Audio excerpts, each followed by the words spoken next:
Author, teacher, and artist Cheng Chee has spent a lifetime developing techniques that most effortlessly express the emotion he has toward a particular subject. For Chee, splash color is the technique that best expresses mountains, water, and sky.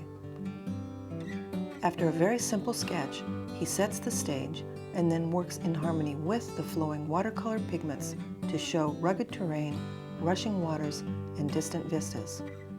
Now let's join Cheng Chee and the splash color technique. Hello, fellow artists. My name is Cheng Chee, Associate Professor Emeritus of the University of Minnesota.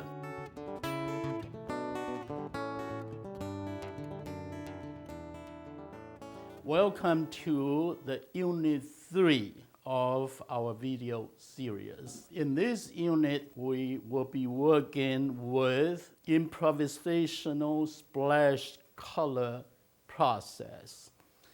I use this process for painting subject matter like rocks, mountains, and that type of thing, mountainscapes. The reason I did this again is because of my experience with this subject matter. I was born in China, close to Pacific Ocean, and my home is also surrounded by mountains. When I went to Malaysia as a child, I grew up in Malaysia, then it was by Indian Ocean. And since 1965, I settled down in the inland port of Duluth, Minnesota, and that is right by Lake Superior. So you see these rocks, water, surf, coastline, shores, seagulls, and this type of subject matter they have become a very important part of my life. Therefore, also an important part of my expression in paintings. It's often said that the greatest inspiration for Western artists comes from human activities, while the greatest inspiration for the Chinese artists comes from nature, or in other words, landscape. That means in Chinese, landscape is called mountains and waters. When I do Chinese painting, then there are so many different ways of texturing the mountain wrinkles, etc. And then when I do the Western style watercolor, then of course we use build-up method. But ever since I started searching for different ways, more natural ways to express the subject matter, and I found one method that is really working very well. Before I show you the process, I would like to show you some of my examples of my paintings by using this process.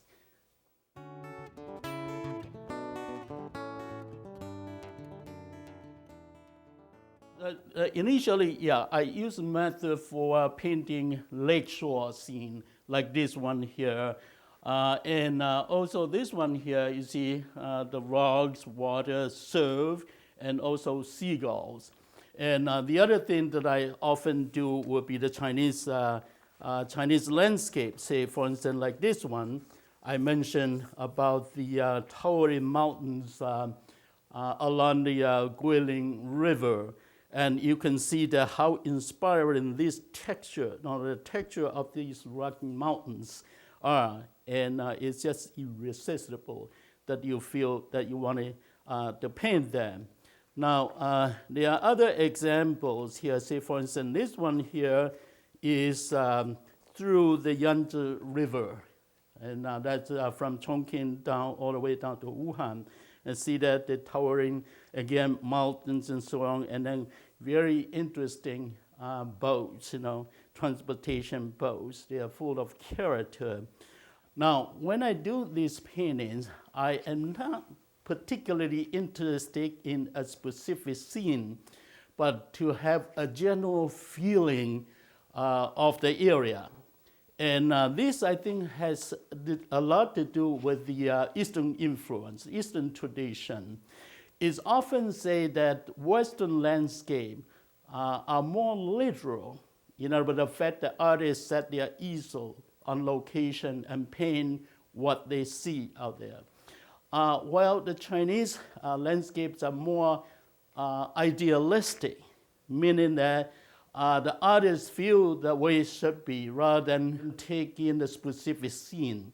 So they often use multiple perspectives, meaning that a landscape painter will wander in the mountains, get into a state of mind that they cannot tell whether they are the mountain or the mountains are there. So then they come home and they paint the interpretation of the mountains. So they can use multiple perspectives, meaning that they will wander around and they saw the specific scene, this is exciting. Move to the next one, oh, this is also exciting, and this is also exciting. Then when they come to the studio, they compose, they put this all together and compose their idealistic landscape painting. And this is what I think my landscape paintings are strongly influenced by this. Now, this is a lakeshore scene. When people see the painting, they will say, oh yeah, this reminds me of the lakeshore, or maybe Lake Superior Lakeshore or something, but it's not a specific scene. Again, it's my total feeling of the place. All right. Now, of course, the process remains the same. I use the same process, but then my experience keep on expanding. Last year, I was in Alaska. We traveled to Anchorage and Homer, and finally we did a workshop in Soldovia. And this went in Homer. I was so excited to see the mountains in the background, and then also the snow, and so on and so forth. So you see, the same process could be used for painting so many different things. In this case, it's the Alaskan.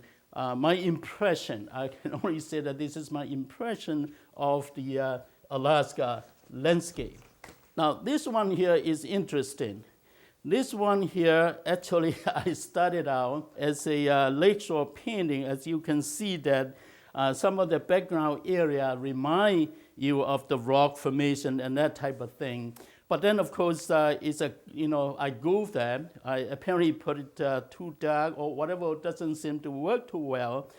But then when I look at that, it looked like this is because it's greenish and bluish and look like underwater scene.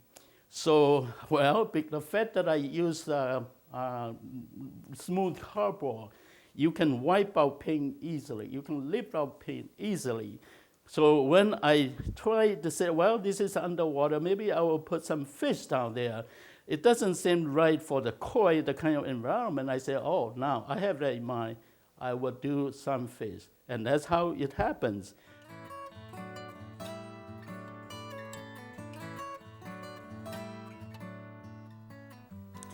Well, first I wanted to show you how I discovered this process, or what inspired me to search for this process.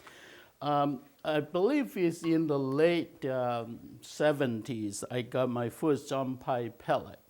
After a few painting sessions, I found the natural texture of rocks and mountains, escapes on the palette.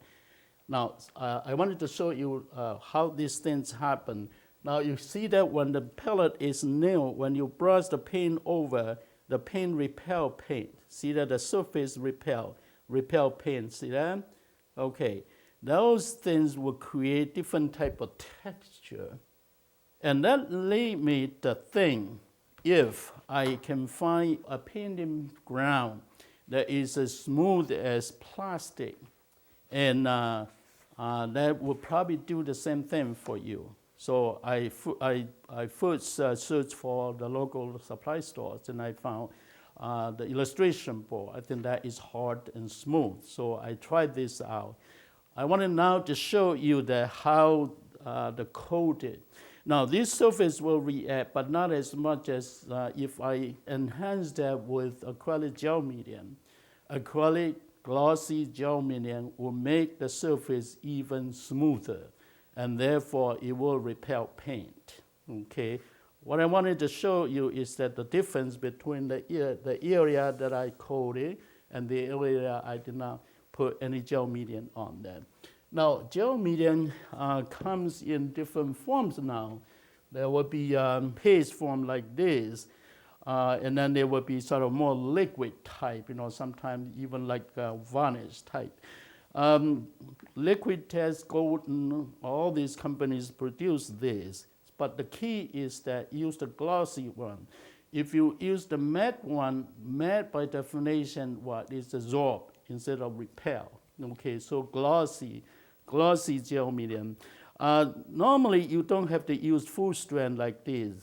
You can dilute it, but if you wanted to try it out first, then you could simply just use full strength like this in a paste format. Now, you are not building up impasto, relief to get texture. To make this as smooth as possible. So I am brushing this. Now, you probably don't want to use a good brush for this. I have a bristle brush here. It's relatively inexpensive. Okay, you don't want to use your sable or squirrel hair for this purpose.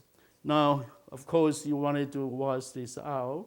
Otherwise, it would dry up and become. Then you had to use solvent to clean it out. But I will just dip it in water. Okay. Now the fact that I use relatively coarse bristle brush, then there will be hairlines in here. If you got that hairlines, then you may affect your painting and sometimes could be very undesirable. So what I do is that before this dry up, I use a flat sponge like this, all right, to press that. Now remember, don't rub it, all right? If you rub it, then you would rub off the gel medium. Just stamp like this to get rid of the hairline. Now, it's not that you are going to increase the texture. It's simply just that to make this hair, to press out those hairlines. Now, you're not going to apply color right away. You have to wait until this is dry. Now, why? Because if you apply color right away, the color, regular watercolor, will bond with acrylic gel medium. So now I'm going to dry this.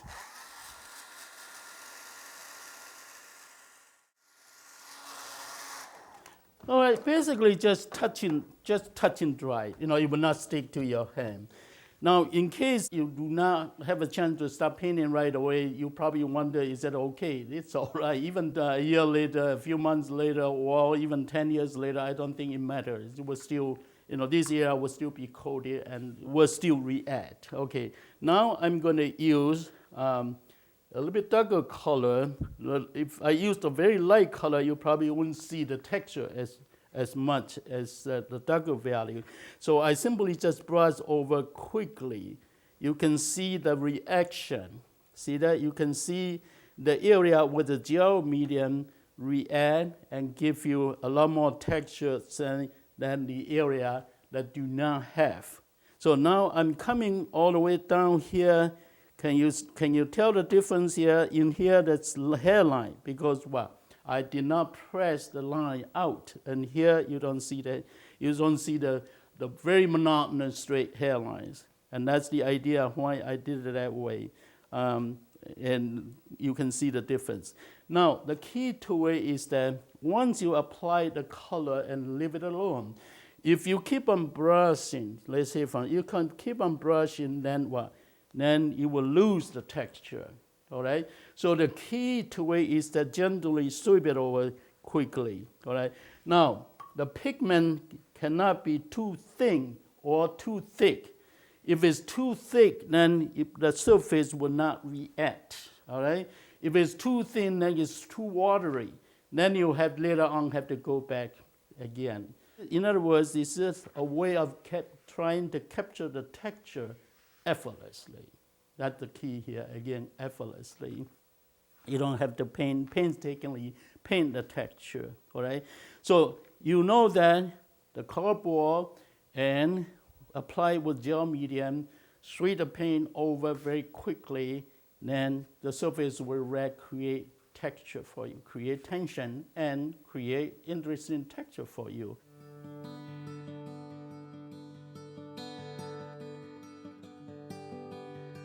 I call it improvisational. Usually is again based upon the Chinese way of landscape painter. They don't pre-plan carefully and work toward accomplishing the result. You start the painting with emotion, abstraction, and incident. The common term people say accident, but I think incident, to cause it to happen, that type of thing.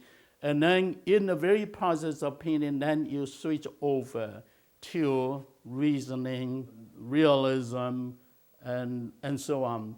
So there's no clear line as stage 1 or stage 2. It could be an abstract painting or it could be a realistic painting. It depends on what you prefer. However, if you find it difficult to make that transition, then you could do some mental planning. Ideally, you know the subject well and you have all the feelings that you wanted to do it, and just go for it.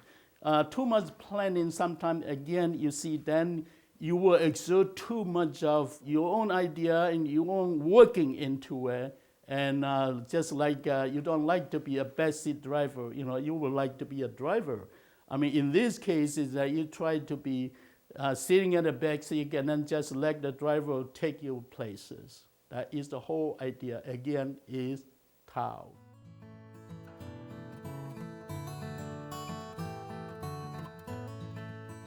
If you feel the need to have some mental planning, these are some of the things that earlier days, and you can see that it's just that's been shown many times. It's wear and tear.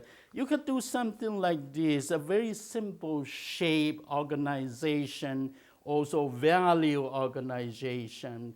You look at the simple plan here, you can see the Papa, Mama, baby shape, and then also light middle value, tone value relationship, that type of thing. This, I don't know how many of you are familiar with my old total illustration that is for the all the animal thing. I just have a thumbnail sketches of the setting for all the animals to be in there, and just paint it and see what happens. All right.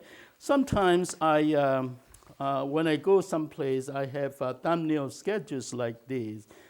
This one probably is Alaska, the foreground rocks and so on, and then the background mountains and so on, that type of thing. Sometimes I'll do thumbnail sketches like this. It's basically just online sketches or something to give you some idea where you want to apply gel. All right?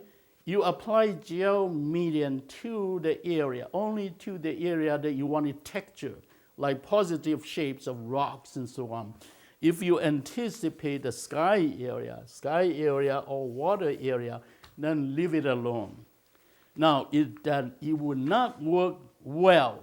You say, oh, I found a beautiful lakeshore or seashore photo in National Geographic. Now, I wanted to use this method and then duplicate that exactly look like the photo in the National Geographic. Forget about it. Everything has to be done by you. So you see, this is some kind of roadmap, some kind of mental preparation might be needed. Otherwise, I wouldn't term it as improv, all right, improvisation. Now, generally, I use this for painting, say, rock, surf, and a coastal scene like that, or mountains. So in this case, I think my demonstration will be probably something like this. In the background there, probably is my Southwest impression. And then on the foreground, maybe some kind of waterfall coming down and rocks and so on. So you get a benefit of both. And we'll see what we can get. Now, again, this is an idealistic landscape. Don't tell me that, well, where did you sit down and paint that one? Okay, well, let's give it a try.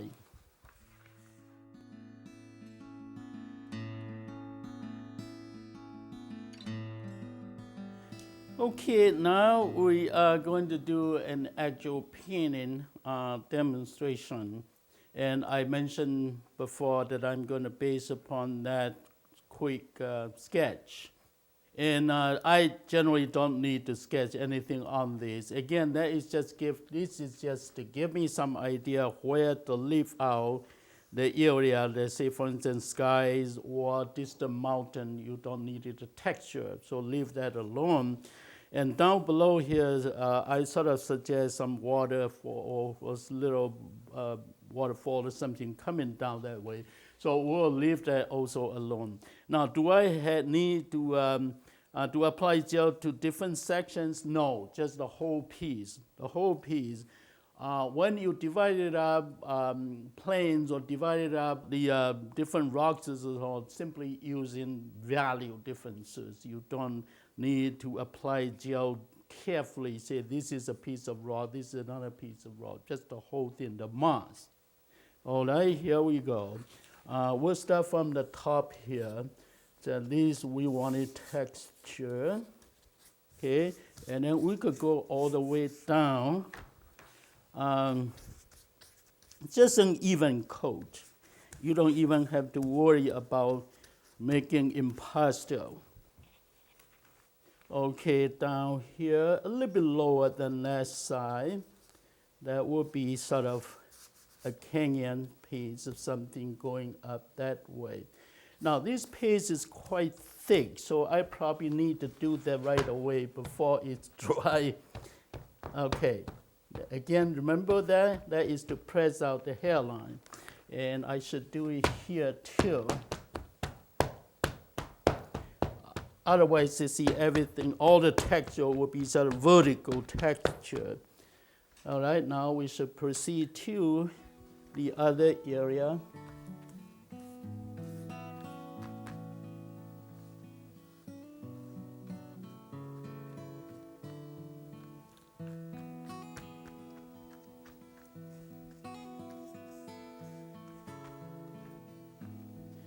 Okay, we need to again press this.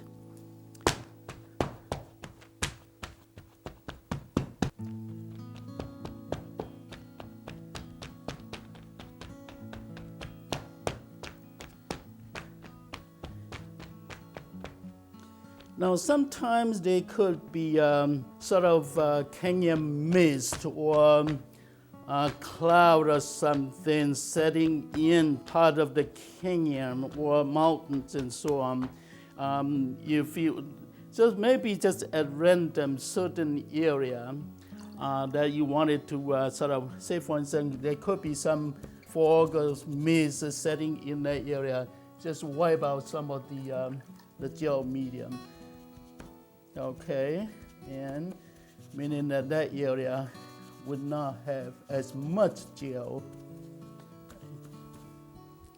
Again, it's sort of a random type of thing. Okay, now this area without the gel, I generally brush this a little bit. The fact that this is a very smooth cardboard, sometimes it might be harder to take paint, a smooth layer of paint. So I rub this to make it a little bit more receptacle to paint. And down here, we're thinking of maybe water or something. Okay, so now we'll dry this.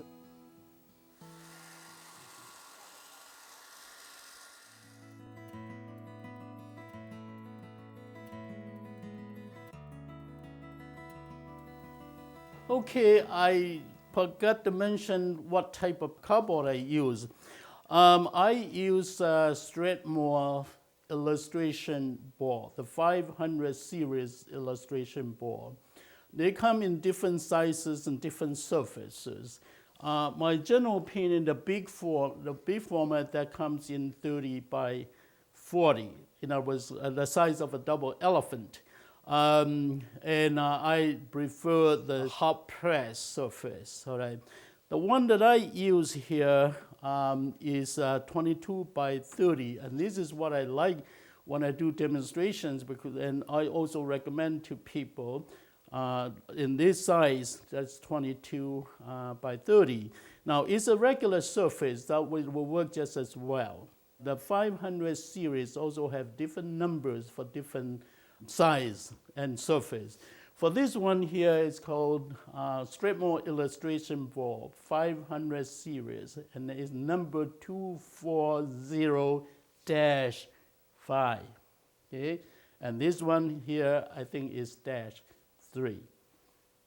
Okay, and then of course they have regular sizes of that too. So these are the two that I commonly use because they are made of cotton and definitely is acid free. Now, certainly you can use any other cardboard, but the only thing you need to pay attention to is that they are acid free. Okay, because you wanted your work to be handed down in museums. Okay, now I dried this surface. Now remember, only when the surface is dry, the coated surface is dry, it will react. If it's wet, then it will not react. All right, so I will leave this area alone that is sort of dry, but I'm going to rub a little bit water to the area that I anticipate to be the sky. Therefore, it will take paint more easily. Okay. Now remember, I'm not rubbing this over the gel area, just the area that I anticipated to be sky or water down below here. Okay, roughly, you don't have to be so carefully. Now the other thing if you wanted to know where the gel medium goes, you could mix a little bit pigment, that will show you better. But then again, the more you do things to limit yourself, then the less you encourage the medium itself to work for you. Well, we can start. I start with as big a brush as I have. So now this is a big brush. It's a 3-inch. I generally don't dwell on this. Work as quickly as possible, as if I have only 20, 30 minutes to live. The quicker, the better. Okay? In that case, you will encourage your subconscious to work. All right? So encourage the incidental thing to happen. All right, let's start with the sky first, say for instance. Let's see what, and I will go for some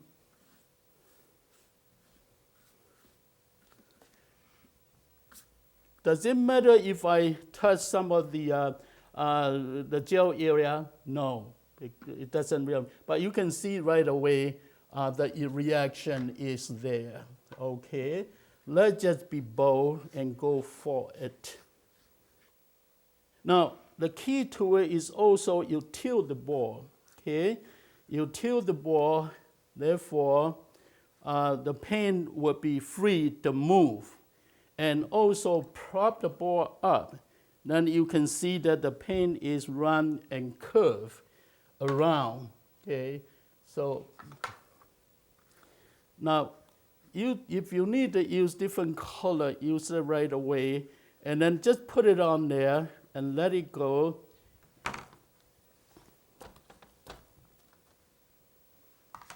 Since we're talking about canyon or something, there will be relatively bright colors.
From now on, you are working against you because the more you work on it, the more you take away.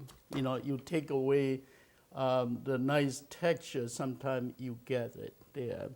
So generally, this is probably where I would stop because there is your emotion.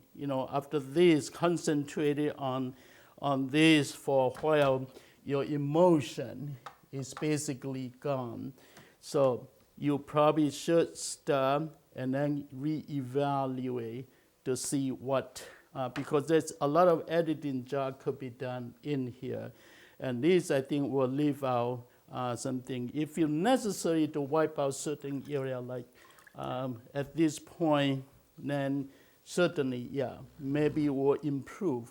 We'll improve that lighter value shape, okay? Instead of just coming this way. We can wipe it out now. You can see that how easy that is to wipe out. This for. And this we'll see whatever we're gonna do later on.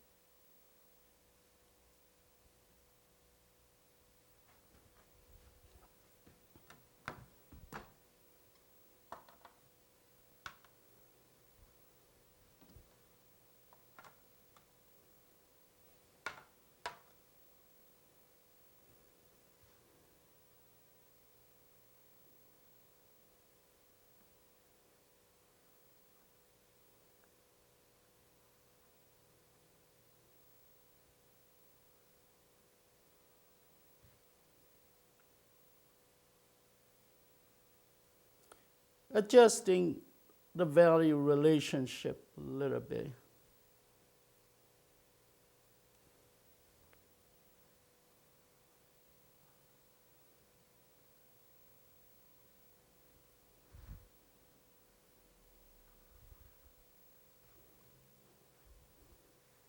Sometimes you also need to tilt the board a little bit to let the paint sort of run and mix more.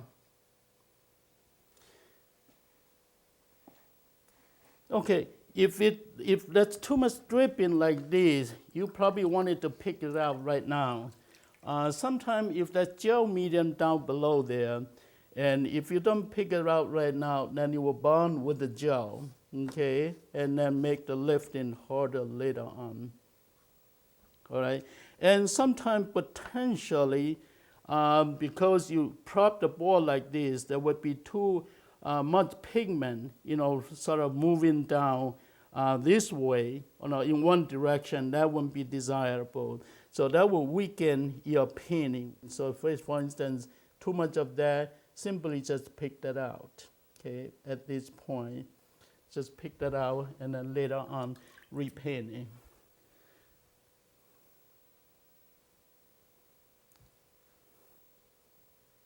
Now, if you wanted to make sure, sometimes this, if that's too much, the paint is too watery, then you may lose it because everything will continue to drip down. So at that point, then I use a hair dryer to fix that.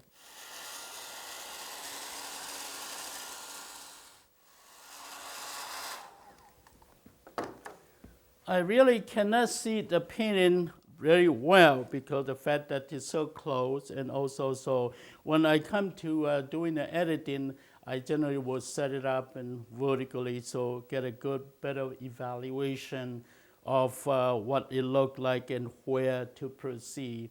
Okay, at this point we could put a trial mat on there and see how it looks like. Okay. Now the whole process, it generally does not take me more than say 25, 30 minutes, and that's how you could get some exciting, unexpected thing to happen. Okay. So although I have something to sort of serve as a point of departure, but once I get started, then what is important is in here, rather than looking at the reference. This is what it is important. Now, for the beginning people, sometimes you get much better results because you're not very set in your way, and sometimes you can let go easier than people who have more experience in their own way. So this would benefit both, I think. So if you like to try that, sometime you will be surprised at how exciting the texture and color and so on you're able to get by using this process. And editing is easy because the smooth surface allow you to wipe out areas and repaint it. And it's very flexible. You can continue to paint until you're happy with.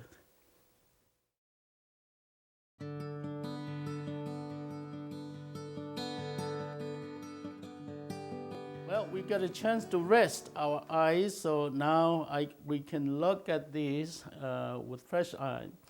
And I think basically in terms of design, I'm happy with that because this is the very first draft. I'm very happy, especially say in this area, this sort of sky area, light sky area, read into this light shape down there.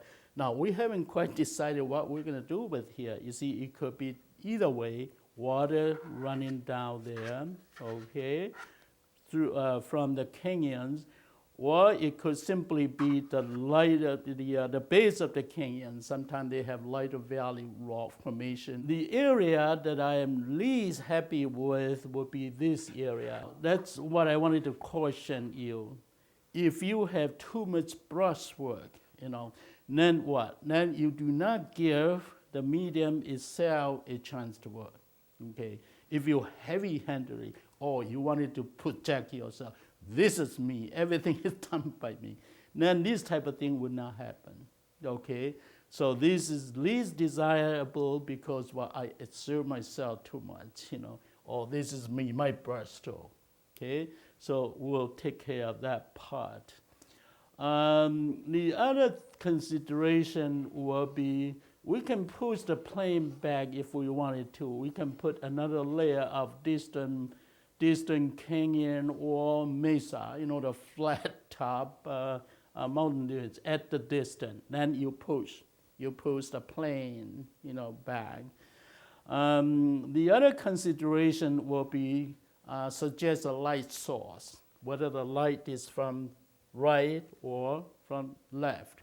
Now, this, of course, you have to take into consideration what is suggested here. Now, at this point, it seems to be darker on this side, lighter on this side, okay? And so maybe we'll say the light is from the right. We could wipe out some light. Say, for instance, this piece here, we could work out some light here. See, that's how easy that is to take off color or the take off color. See, that would suggest the light. Whatever you do, I think you should be in good relationship with what is there. In other words, you still wanted to attend to the medium, almost like as if that the medium is working for you. See, it is easy to also build structure that way, or maybe even a little bit more light on top there.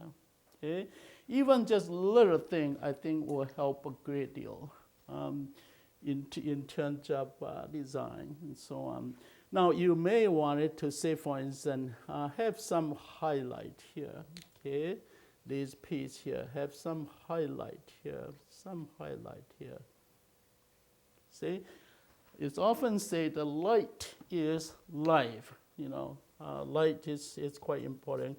Or maybe here you wanted more light, okay? And maybe even a little bit of light filtered through here. And this one could be even more light. And here already suggests some light there. We could, I'm using a little bit stiffer brush in this case to wipe out pigment for light, okay? we'll lighten that area a little bit too. Say for instance, I am introducing another layer of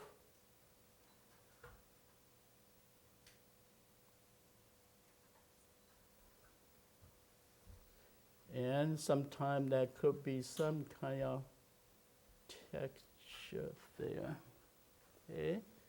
Does that look like that we push the plane further out and even maybe something down there? Okay, it gives you sort of a layer, give you more depth, in other words. That generally people would say give more depth to it. And we did mention, let's give just a little bit smoother because it's a distance. It's at a distance. So now remember this light value, the value relationship that we've been talking about is very critical. And this is what you look at this area, this is light, middle value, dark, middle value. Without the value differences, then everything would look very flat. Okay. Now, since the light is we're talking about the light is from there, so we could get some light there, some sense of light even at that distance.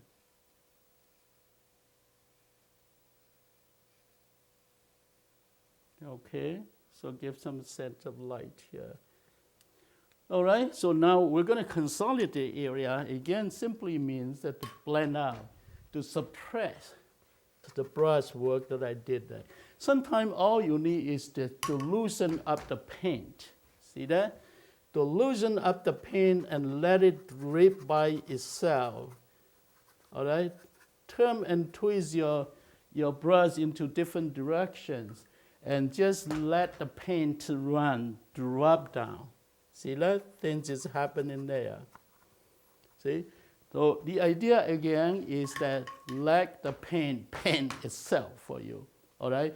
And that's my whole idea is that collaborate with the medium, working in harmony with the medium instead of try everything to control the medium.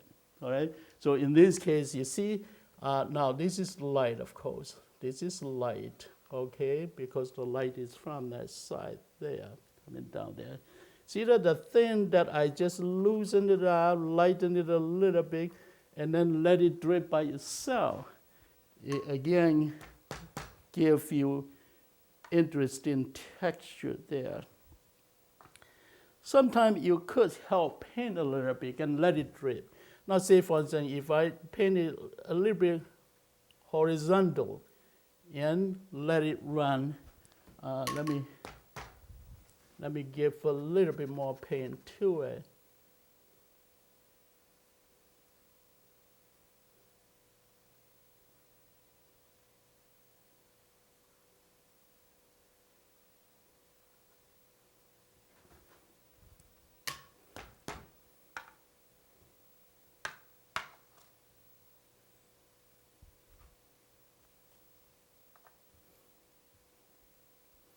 All right, knowing that this side is against light, so it will be darker in value.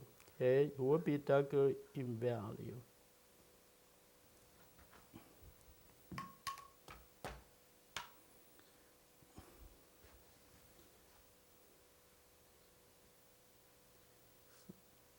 Sometimes you see the motif like this.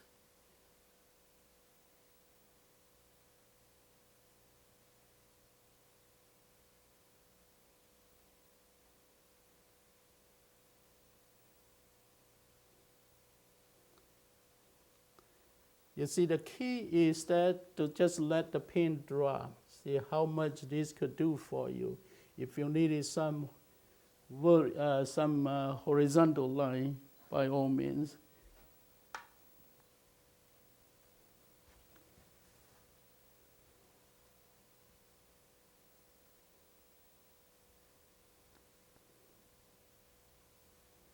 Okay, what we could do in this area, we're going to lighten the background here. We're going to lighten the background there. So this side of the canyon is darker in value.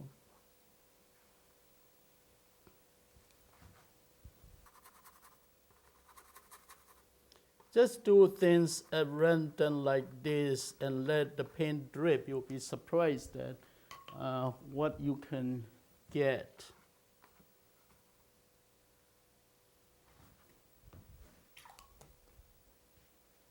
All right, down here, we again will suppress my own ego, the strong brush work.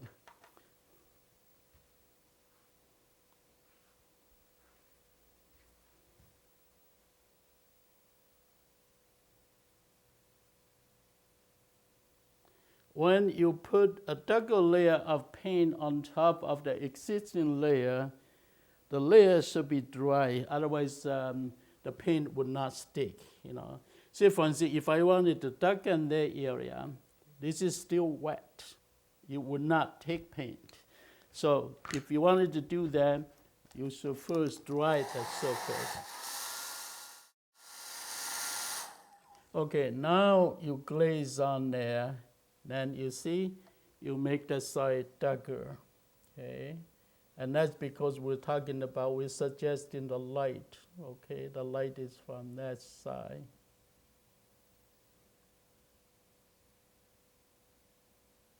Okay? And here, we don't want such a long stretch, straight down there. There's no need for that, so we have to make a drop there.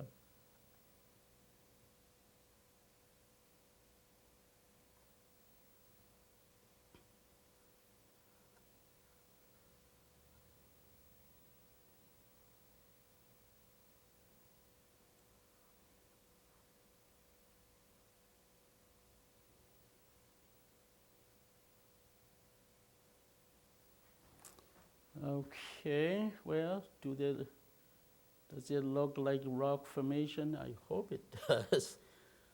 Okay, yeah. All right, well, maybe this is not a good idea. Then you make the whole, you see, we actually have two planes here, and we don't want it to make that look like a one piece. In other words, it doesn't give a good shape here, so maybe we'll give this a break. Okay, give this a break. Then we improve this piece of negative shape. See that? If it's going straight down there, then the piece of shapes it's not as interesting. Edgar Winnie used to say that we are shape makers because he emphasized so much on design, so much on shape. We're shape makers, So the shape should be interesting, all right? So we are cleaning out this along the edge of this foreground rock, okay?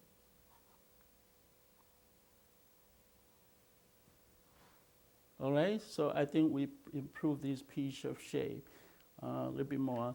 All right, it doesn't have to go down like that. It could be, say, a break there.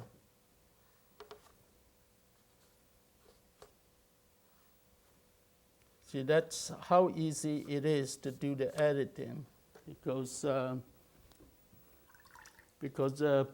paint could be wiped out so easily. Now, you probably worry about if the paint could be easily wiped out, and then how are you going to preserve the painting? Well, I don't think you have to worry about that. Just think of pastel, all right? And pencil drawing and that type of thing, or charcoal drawing, although, yeah, you speak fixture and that type of thing, but still, I think this stick there actually is better than that. Okay, so I really wouldn't worry about that.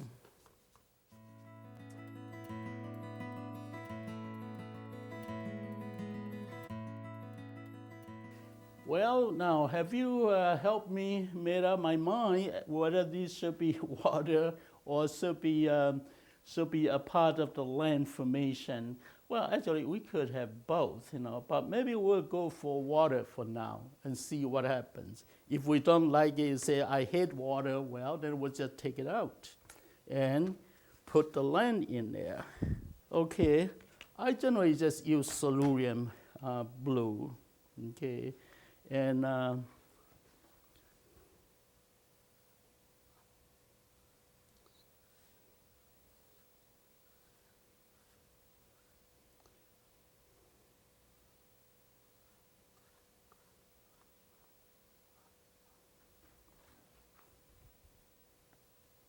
well, it doesn't mean that it had to be just cerulean. Sometimes cerulean blue could cover because a little bit opaque, And all right, when you paint water, you still have to think of that volume. It's just not a flat, a flat curtain that's falling down. It also has volumes. Therefore, there will be different kind of light condition. Sometimes there could be darker because of shadow casts or something, or even reflections or something. Darker here could be suggesting that that's in the darker area. Okay, and it's also used as a part of the design too. If you need it, you need maybe some lighter value. Again, lifting, taken away, okay, taken away, and coming down there. Now, when you get to the bottom there, I generally make it darker in value so that you would not just carry all the way down. You are contained, it's a way of containing. Don't worry about that. We can pull out color again to make that lighter. Again, I simply just use the same blue color.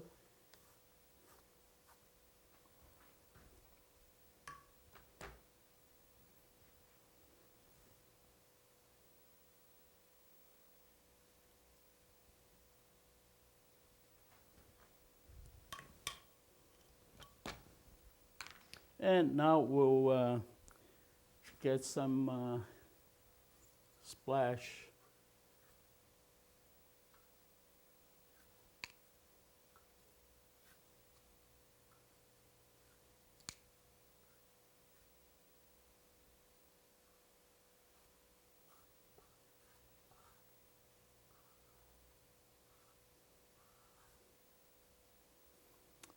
Okay, well, any other area, maybe we could even improve this part a little bit instead of a sort of a straight, almost like a square here. There's no reason why we cannot say that, well, that's water actually coming from there.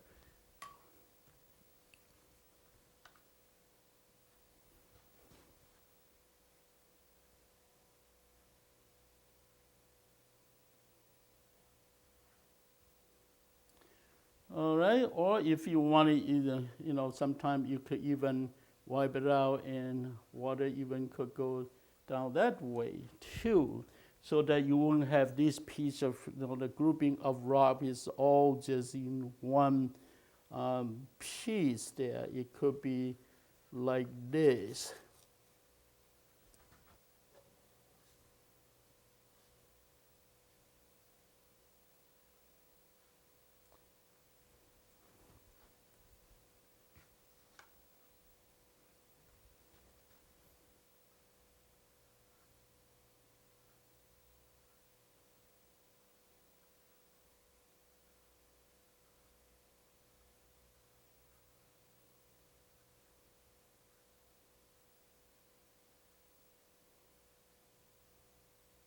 And it's nice to break up, see, make the rock quite more interesting. Now we'll paint the back a little bit to make it darker.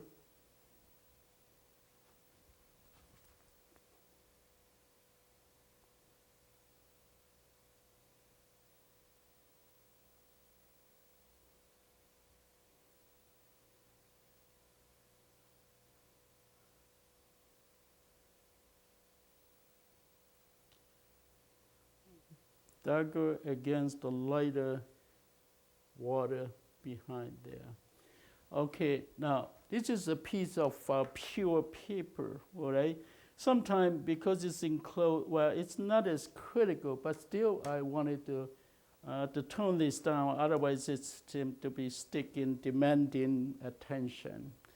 So we'll simply just glaze it over to make that darker. Okay. And you could always go back, if you are not happy.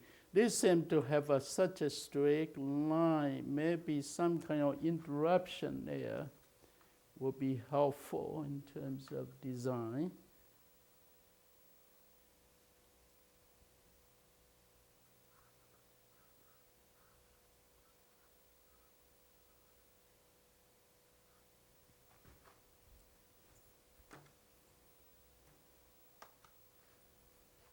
When you do glazing, you should use stronger paint.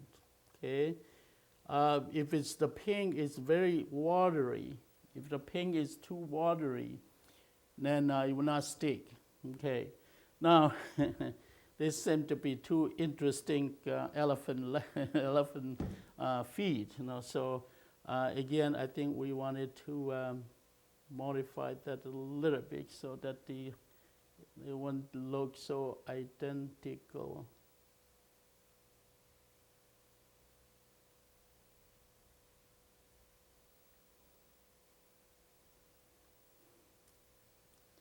If it's too sticking out too much, just glaze over to suppress there. And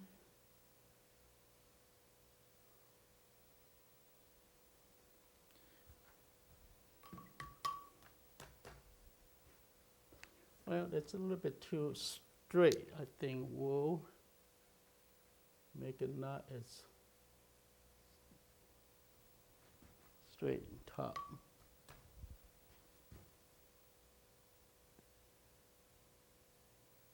Okay, so it wouldn't have such a straight top. So this is sort of a little bit slope, lighter in value, and we're gonna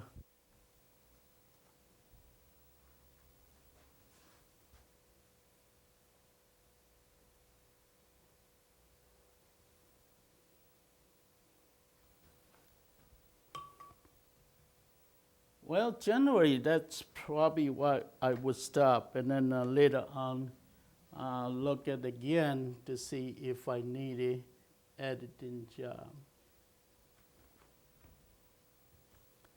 Well, you have to take my brush away. I keep saying that we should stop, but then I keep on working. Don't we all do that?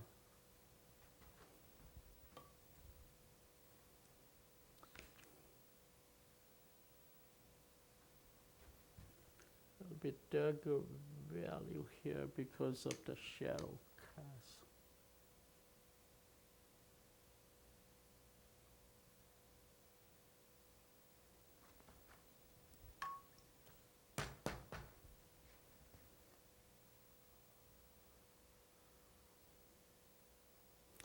Well, it does suggest that this water is rushing to this side. Well, this is rushing from that side. That happens too. So give us a chance. Give us a chance to introduce in different value for the water.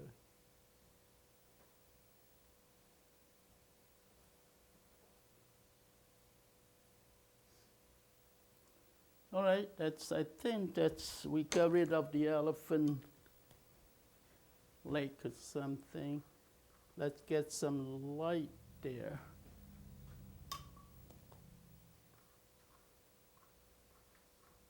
Well, I think it's,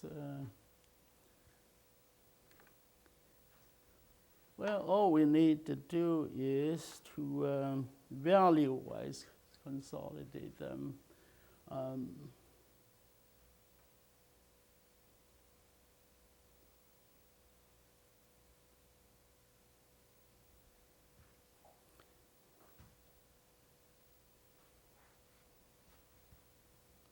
Sometimes you do need some kind of break someplace.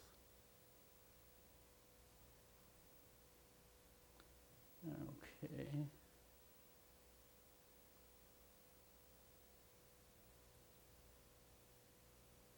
Well, let's just join that together somehow. For now, and then we'll look at again to see where we need to do. We'll put a trial mat on there and see. We'll put a trial mat on there and see.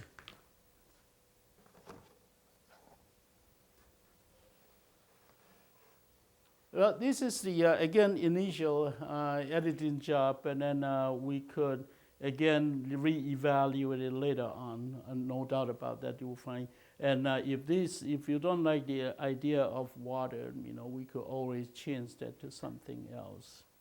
Well, we would stop for now, and then later on we'll look at it again.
All right, I'm reading again this, and coming down here, and with this and that should be related. And the mountain, the rocks, the mountains is usually firm and stable. Is this type of thing, say cloud or whatever, suggesting movement. See that suggests movement. Water also suggests movement. So it's sort of combined, make the in other words, give the landscape some movement to it. And these are also, now these are accidentally happen, these lines and so on. I think also animated the area. The area is that mid-tone, but because of these lines and because of these pieces of light value, and make the area actually quite interesting. And the fact that the basic piece is sort of a dark mid-tone, so it makes it strong, right? So to sort of get the characteristic of the rocks and mountains.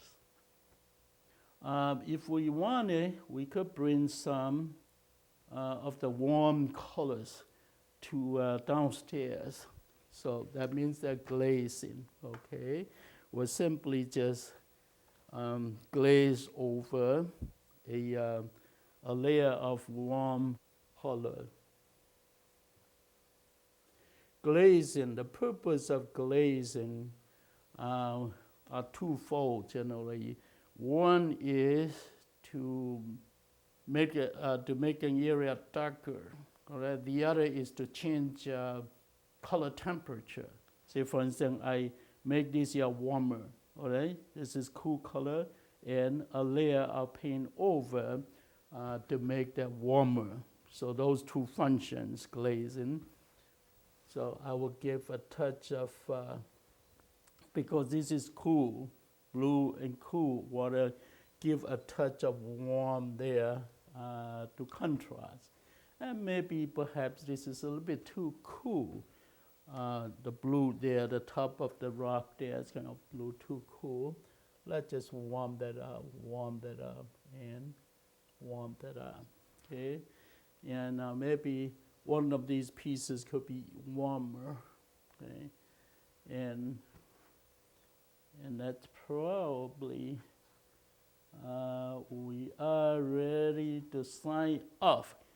Now, after you place your signature on it, does not mean that you cannot make changes. You can still do that. I have made changes to the paintings that I have done 10 years ago, even the sign and seal and everything. Okay, shall we sign the painting?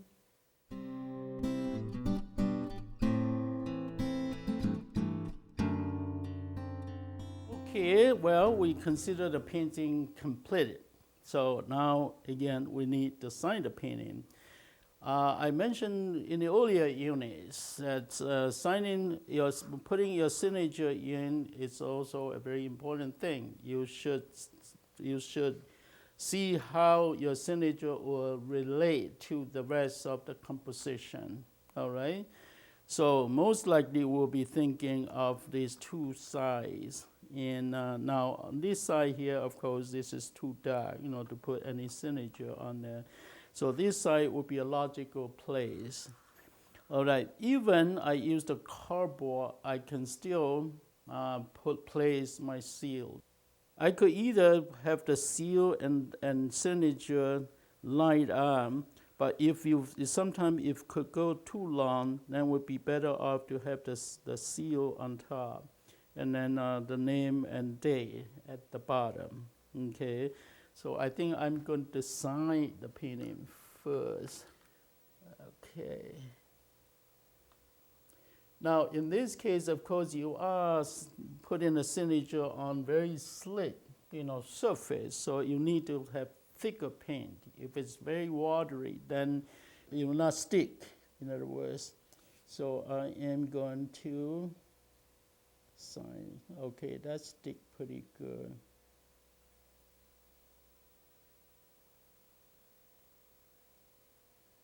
I'm running out of that already. Maybe it's too thick.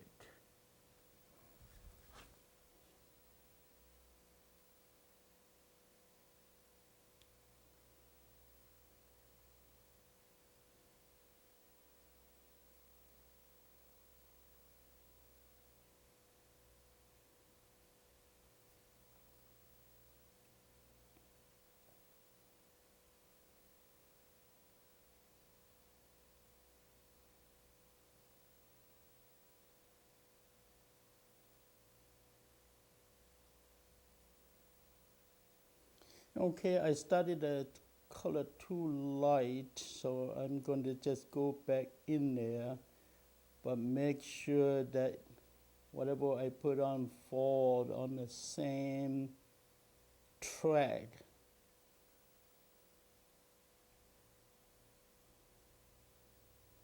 Okay, so now I'm going to put the stamp on top of these. First I need to dry this, otherwise I might smear my signature. So again, dry. Now I will select my proper seal. I have a group of 5 seals here. These are my most often used seals here. And from the 2 are larger one, and then middle size, and 2 small one. When I do double elephant large painting, then I will be using this one here.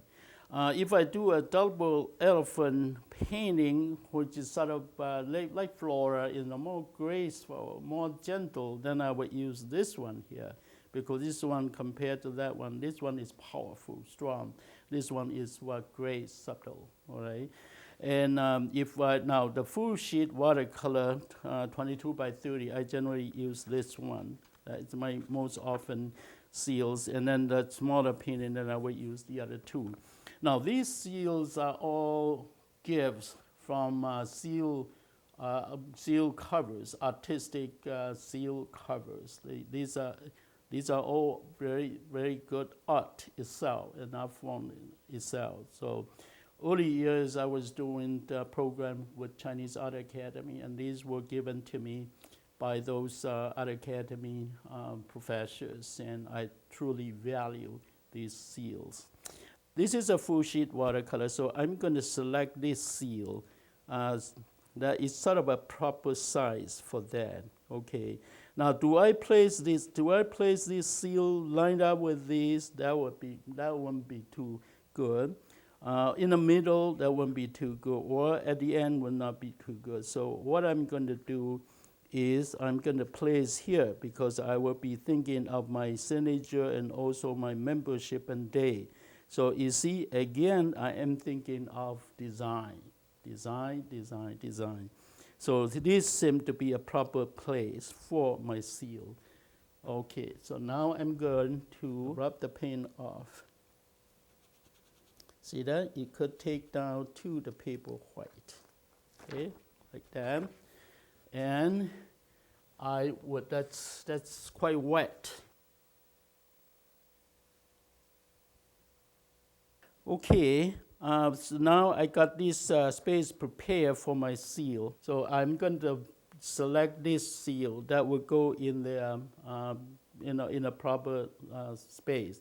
All right, you need to use ink paste. Now remember, the ink paste is the Chinese artist is very particular about using the ink paste. The ink paste sometimes could be very, very expensive. Good quality ink paste is usually used for vermilion, the really expensive color, and the color would be very, very permanent and glows. So. Now, the cheaper variety, of course, then they would avoid that. So I would pick up the ink paste, try to get a good even ink paste on the seal, okay? And now I'm going to place the seal right where I wanted it to be, okay? Now, if it's a regular watercolor paper, then you want it to have something soft. Now, a magazine or something down below there, so you can make good impression. Okay. Now, since it is cardboard, I don't think that any magazine, anything soft down there will help. So I will simply just press that really, really hard. Notice that my hand. Press it hard, going backward, forward, sideways, a little bit. Make sure that you're going to get a very, very clear impression. Okay, I think I got enough pressure. I'm sure I will get a very clear impression. Now remember, you remove perpendicularly up. You don't want it to go sideways or something. It may smear. So go straight up. All right. Well, I think it's a very, very good impression. Sometimes, if you're not lucky, sometimes could be if you don't get a good impression, that doesn't make your painting look good. So in this case, I think we had a very, very clear impression. Well, that completes the painting. Again, thank you for your patience, and I enjoy the process. I hope you will too, and I hope that it's beneficial to you.